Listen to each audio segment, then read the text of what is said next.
பாபா ஓர் கருணாலயம், பாதம்தான் கமலாலயம்.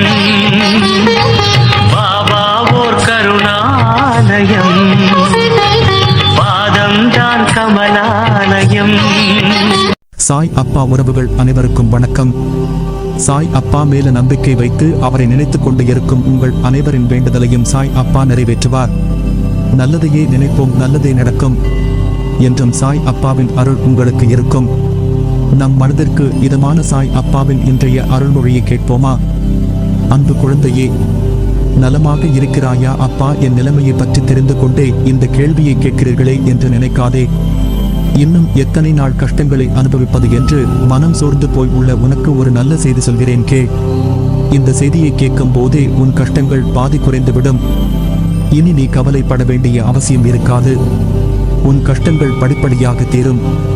நீ ஆசைப்பட்ட மாதிரி ஒரு வேலை, உனக்கு பிடித்த மாதிரி திருமணம், மற்றவர்கள் புகழும்படி சொந்த வீடு, வாகனம் என அனைத்தையும் பெறுவாய்.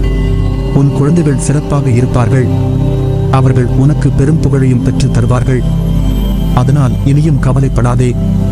உன்னை என் குழந்தையாக பார்க்கிறேன். தன் ஒரு குழந்தைக்கு கஷ்டம் வந்தால் ஒரு தாய் அமைதியாக பார்த்து கொண்டு இருப்பாளா? தன் குழந்தையின் கஷ்டத்தை போக்க அவள் எல்லா முயற்சியும் எடுப்பாள். குழந்தையின் கஷ்டத்தை அவள் போக்குவாள். அப்படிதான் உன் கஷ்டத்தையும் நான் போக்குவேன். நீ ஜெயிப்பாய். மற்றவர்கள் பார்த்து வியந்து போகும் அளவுக்கு ஜெயிப்பாய். அந்த நம்பிக்கையை, நீ ஜெயிப்பாய் என்ற நம்பிக்கையை முதலில் உன் மனதில் நீ கொண்டு வா. அந்த எண்ணம் உன் மனதில் வந்தாலே நீ பாதி ஜெயித்தது மாதிரிதான். என்னை தேடி நீ அலைந்து கொண்டு இருக்கிறாய். எங்கெங்கோ அலைகிறாய். எப்போது என்னை காண்பதற்கு உன் மனம் என்னை தேடுகிறதோ அப்போதே செய்த தவறை நினைத்து நினைத்து நீ நித்தமும் வருந்திருப்பாய். எப்போது நீ செய்த தவறுகளுக்கு மனம் வருந்துகிறாயோ அப்போதே நீ நினைத்து பார்க்க முடியாதபடி பல அற்புதங்களை மீண்டும் பல தடவை உனக்காக நிகழ்த்துவேன். என்னை தேடி தேடி ஓய்ந்து போன நீ நான் உனக்குள் இருப்பதை மறந்து போய் தேடிக்கொண்டு இருக்கிறாய். சித்திரமாக இருந்தாலும் சிலை வடிவில் இருந்தாலும் எனது ரூபத்திற்கு உயிர் கொடுத்து நீ வாசம் செய்யும் இடத்தில் இருந்து கொண்டு உன்னை வழிநடத்தி கொண்டு இருக்கிறேன். உன்னையும் உன் குடும்பத்தையும் எந்த ஆபத்துகள் வராமல் காப்பேன்.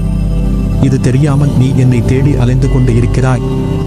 நான் உனது கண்முன்னே அமர்ந்து கொண்டு இருக்கிறேன். நீ வாசம் செய்யும் இடத்தில் எதுவும் உன்னை ஆபத்துகள் வராமல் இருக்க காவலாக இருக்கிறேன். நீ மறந்துவிட்டாய். உன்னை தேடி நான் வந்து அமர்ந்து கொண்டு இருக்கிறேன். நான் உன்னிடத்தில் இருக்கும் போது எதை பற்றியும் கவலைப்படாமல் உண்மையான விசுவாசத்தை என்னிடத்தில் செலுத்து. நான் கேட்பது அது மட்டும்தான். அடுத்தவர்க்கு எந்த ஒரு கஷ்டத்தையும் தரும் எண்ணம் இருந்தால் அதை மாற்றிக்கொள். உனது சோம்பேறித்தனத்தை மாற்றிக்கொள். என்னிடத்தில் ஐக்கியமாகிவிடு. உனது கர்ம பலன்களில் இருந்தும் நீ செய்த பாவங்களில் இருந்தும் உன்னை முழுமையாக விடுவித்து விட்டேன். உனக்கு வேண்டியதை தகுந்த நேரத்தில் உனக்கு வழங்குவேன். நீ எதிர்பாராமல் இருக்கும் தருணத்தில் உன்னை தேடி வர செய்வேன். உன்னையும் உன்னை சார்ந்தவர்களையும் உனது வம்சாவளி சேர்ந்தவர்களையும் பாதுகாத்து வழிநடத்தி அழைத்து செல்வது எனது கடமை. நம்பிக்கையோடு இரு, உன்னை நிச்சயம் உயர்த்துவேன். உலக வாழ்வில் எல்லோருக்கும் அவரவர் வினைகளுக்கு ஏற்றவாறு நன்மையோ தீமையோ அவரவர்களை நோக்கி பாய்கின்றன. எது நேர்கிறதோ அதை பொறுத்து கொண்டு அதை எதிர்த்து சமாளித்து நிற்க கற்றுக்கொதல். அதை விட்டுவிட்டு புலம்புவதால் எந்த ஒரு நன்மையும் கிடையாது. இந்த உணர்வுகளால் உன் உடல்நிலை தான் பாதிக்கும். உன்னுடைய கவலைகளை தூர எறி. உன்னுடைய துன்பங்கள் ஒரு முடிவுக்கு வரும் நாள் வெகு தொலைவில் இல்லை. உனக்கு நான் அடிக்கடி கூறுவது ஒன்றுதான், நீ உன் வாழ்க்கையை அடுத்தவர்களைப் போல வாழ வேண்டும் என்று கனவு காணதே. இருப்பதை வைத்து மகிழ். உலகில் எல்லாருக்கும் செல்வம், பதவி, அதிகாரம் எல்லாம் கிடைத்து விடாது. எல்லாருக்கும் எல்லாம் கிடைத்து விட்டால் இவ்வுலகமே அதிகார போட்டிகளால் சூனியமாகிவிடும். என் வாழ்க்கை மகிழ்ச்சியான பாதையில் தான் செல்கிறது என்று நீயே உனக்கு சொல்லிக்கொள். அப்பொழுதுதான் இந்த துயரங்களை மனவலிமையோடு எதிர்கொள்ள முடியும். சாய் அப்பா என் வேண்டுதலை நிறைவேற்றி தருவார். இத்தனை நாளை நான் பட்ட கஷ்டங்களுக்கு ஒரு முடிவு வந்துவிட்டது என்று மனதில் நினைத்துக்கொள். வருத்தப்படாதே, அழாதே, தோல்விகளை கண்டு துவண்டு போகாதே. துன்பத்தை பெரிதாக நினைத்து இன்பத்தை இழந்து போகாதே. உனக்கு வாய்ப்புகளும் காலங்களும் வர உள்ளன. அவை உன்னை நோக்கி வந்து கொண்டிருக்கிறது. அவற்றை உனக்கு சாதகமாக மாற்றிக்கொள்வதற்காகவே இந்த சின்ன சறுக்கல் என்பதை உணர்ந்து புத்துணர்ச்சியோடு எழு. இனி நீ சுபிட்சமாக வாழ்வாய். நீ ஆசைப்பட்ட அத்தனையும் உன் கையில் கிடைக்கும். நீ சிரித்த முகத்துடன் சந்தோஷமாக வாழப்போகிறாய். அதனால் நீ எடுக்கும் முடிவுதான் நீ யார் என்பதை தீர்மானிக்கும். அதுவே உன் வாழ்க்கையையும் தீர்மானிக்கும். மனம் திருப்தியே அடையவில்லை என்றால் உன்னால் வெற்றி பெற முடியாது. முதலில் நான் நன்றாக இருக்கிறேன் என்று உனக்குள் நீ சொல்லிக்கொள். அப்பொழுதுதான் நீ செய்யும் செயல்களில் உன்னால் கவனம் செலுத்த முடியும். உனக்கு இப்பொழுது இருக்கும் மனக்குழப்பத்தில் இருந்தும் வெளியே வருவாய். எச்செயலிலும் முழு கவனம் செலுத்தும் போது மட்டுமே அதில் உள்ள நிறை குறையை புரிந்து கொள்ள முடியும். அதனால் இனி நீ எடுத்து வைக்கப் போகும் ஒவ்வொரு அடியையும் கவனமாக எடுத்து வை. பேசப்போகும் ஒவ்வொரு வார்த்தையும் கவனமாக பேசு. உன் எண்ணங்களை பொறுத்தே இந்த உலகத்தின் மீதான உன் பார்வை இருக்கும். சிலரின் வாழ்க்கை இந்த உலகத்தில் எப்படி வாழ வேண்டும் என்று கற்றுத்தருகிறது. சிலரின் வாழ்க்கை இந்த உலகத்தில் எப்படி வாழக்கூடாது என்று கற்றுத்தருகிறது.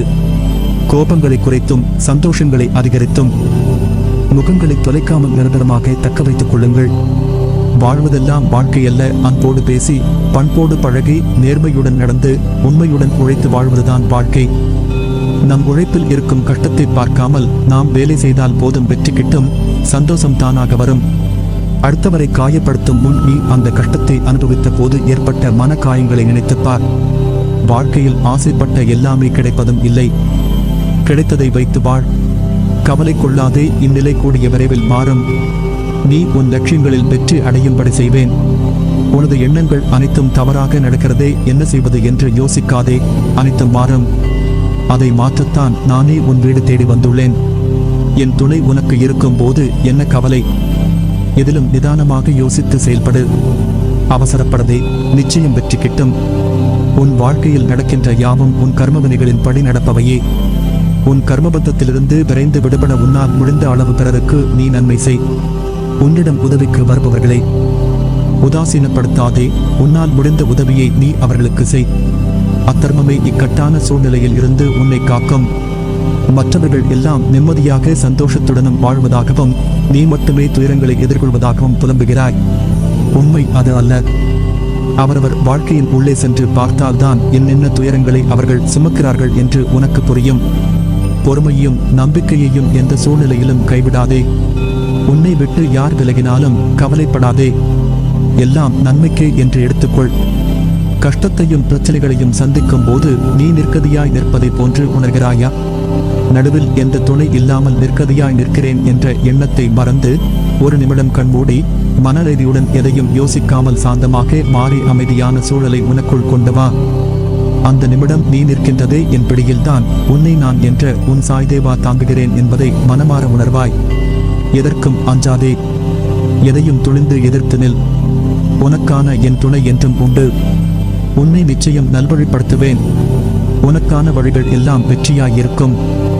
அதற்கு நான் பொறுப்பு. நீ மேன்மேலும் வளர்ச்சி அடைந்து வாழ்வாங்கு வாழ்வாய். உனது வாழ்க்கை எல்லா செல்வங்களும் பெற்று மகிழ்ச்சியாக மாறப்போகிறது. இவை அனைத்தையும் உன்னை வந்து சேரும்படி செய்வேன். அப்பா, நான் இருக்கிறேன் நிழலாக என்றும் உனக்காக நீ செல்லும் இடமெல்லாம். உன்னுடைய வாழ்வில் நீ நிச்சயம் வெற்றியடைவாய்.